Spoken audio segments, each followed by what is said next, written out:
Search कीजिए मेरा channel सनातन ज्ञान मंथन और सब्सक्राइब बटन और नोटिफिकेशन बेल को ऑन करना ना भूलें। इससे आपको हमारे चैनल से जुड़े सभी नए अपडेट मिलते रहेंगे। नमस्कार दोस्तों, आप सभी का स्वागत है आपके अपने YouTube चैनल सनातन ज्ञान मंथन में। आप सभी के साथ व प्यार के लिए सादर धन्यवाद।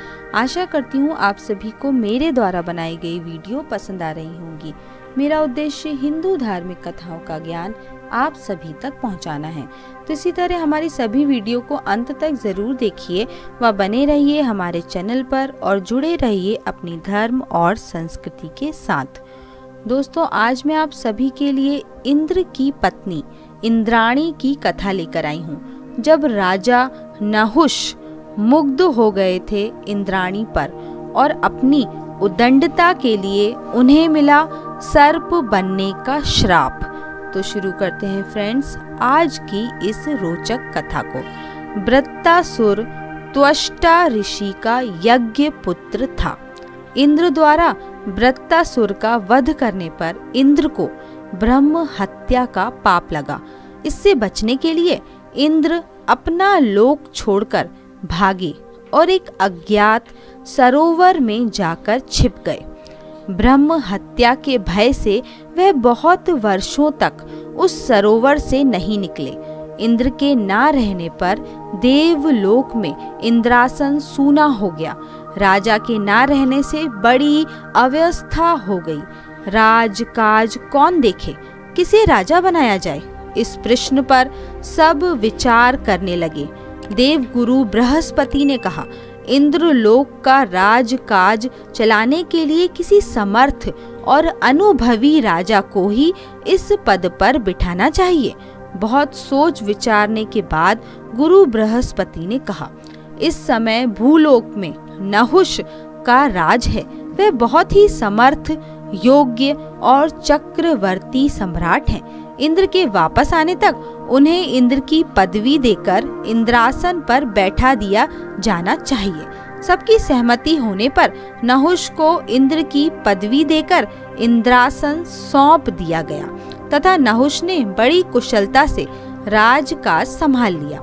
इंद्रलोक का वैभव देखकर उन्होंने सोचा, ऐसा सुख और वैभव भूलोक के राजाओं के पास कहाँ है। सचमुच इंद्र होना कितने वैभव और संपदा का स्वामी होने वाली बात है। इसके आगे तो मेरे भूलोक का राज एक दरिद्र राज जैसा लगता है। इंद्रलोक की चकाचौंध में नहुष अपने कर्तव्य पर उतना ध्यान न देकर सुख वैभव भोगने के बारे में ज्यादा सोचने लगे। उन्होंने यह ना सोचा कि वह अस्थायी रूप से इंद्र पद पर बैठाए गए हैं, बल्कि इसके विपरीत वह अब अपने को सचमुच इंद्र ही समझने लगे थे। जब इंद्र बन गए तो इंद्राणी भी उनकी होनी चाहिए, ऐसा विचार उनके मन में पैदा हुआ। एक दिन इंद्र की पत्नी शची के सामने उन्होंने प्रस्ताव रखा, मैं इंद्र हो गया हूँ, अतः तुम मेरी पत्नी के रूप में मेरे साथ रहो। शची ने समझाया, राजेंद्र नहुष, मैं पतिव्रता स्त्री हूँ, इंद्र ही मेरे पति हैं।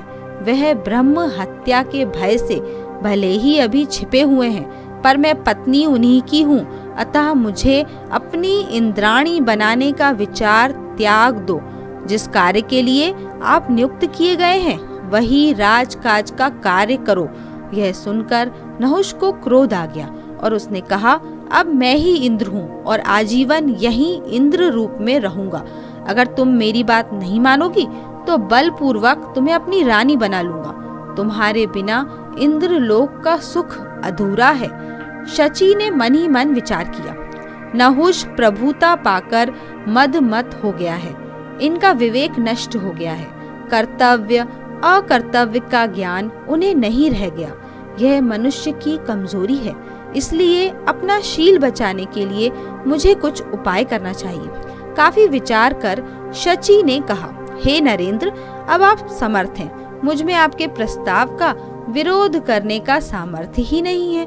अब आप ऐसा चाहते हैं तो एक काम करिए, आप सप्त ऋषियों को कहार बनाकर पालकी में बैठकर मुझसे ब्याह करने के लिए मेरे घर आ जाइए। तब मैं इंद्राणी के रूप में आपके साथ रहूंगी। भोगी मनुष्य रोगी होता है, उचित अनुचित का विचार नहीं कर पाता। नहुष ने तत्काल ही शची का प्रस्ताव स्वीकार कर लिया। दूसरे दिन उन्होंने आज्ञा दी, सप्त ऋषि मुझे पालकी में बैठाकर स्वयं कहार बनकर पालकी ढोएं और मुझे इंद्राणी शची के घर ले चलें। राज आज्ञा थी, ऋषियों ने भी स्वीकार कर ली। एक सुंदर सजी हुई पालकी में नहुष बैठे और सप्तऋषि कहार बनकर बारी बारी से उसे ढोने लगे। ऋषि तो साधु महात्मा थे, पालकी ढोने और तेज चलने का उन्हें अभ्यास नहीं था। उधर नहुष उतावला हो रहा था कि जल्दी से जल्दी इंद्राणी के पास पहुंच जाए। ऋषियों के धीरे धीरे चलने तथा देर होते देख वह क्रोधित होकर बोला, आलसी ऋषियों, देर हो रही है, धीरे धीरे मत चलो। सर्प सर्प सर्प का अर्थ होता है तेज चलो, ज्यादा तेज चलो। ऋषि थके मांदे तो थे ही। नहुष की इस उद्दंडता से अगस्त ऋषि को क्रोध आ गया। उन्होंने अपने साथियों को कहकर पालकी कंधे से उतारी और श्राप देते हुए कहा, नहुष, प्रभुता पाकर तुम अपना विवेक खो बैठे हो। तुम्हें नीति धर्म का ज्ञान नहीं रह गया। एक तो तुम ऋषि ब्राह्मणों से पालकी ढुलवा रहे हो, ऊपर से सर्प सर्प कहकर तीव्र चलने को कहते हो। अब तुम इंद्र पद के योग्य नहीं रहे। आओ स्वयं सर्प बन जाओ। ऋषियों के जल्दी चलने के लिए सर्प सर्प कहने का फल नहुष को मिला। इंद्र पद छूटा और अब सर्प योनि में जीवन बिताने का पाप भोगना पड़ा। छिपकर तप करते रहने से अब तक इंद्र का ब्रह्म हत्या के पाप से पीछा छूट चुका था। वह देवलोक आए और इंद्र पद पर पुनः आसीन हुए। देवों और ऋषियों ने चैन की सांस ली और नहुष को अपनी उदंडता का फल प्राप्त हुआ। तो दोस्तों, इस वीडियो को लेकर आपकी क्या राय है, हमें नीचे कमेंट करके जरूर बताएं। और अगर आपको ये वीडियो अच्छा लगा हो तो इसे लाइक करें और ज्यादा से ज्यादा लोगों तक शेयर करें। और ऐसी ही और भी धार्मिक कथाओं के लिए सब्सक्राइब करें हमारे YouTube चैनल सनातन ज्ञान मंथन को और Facebook पर फॉलो करें हमारे पेज को। धन्यवाद दोस्तों।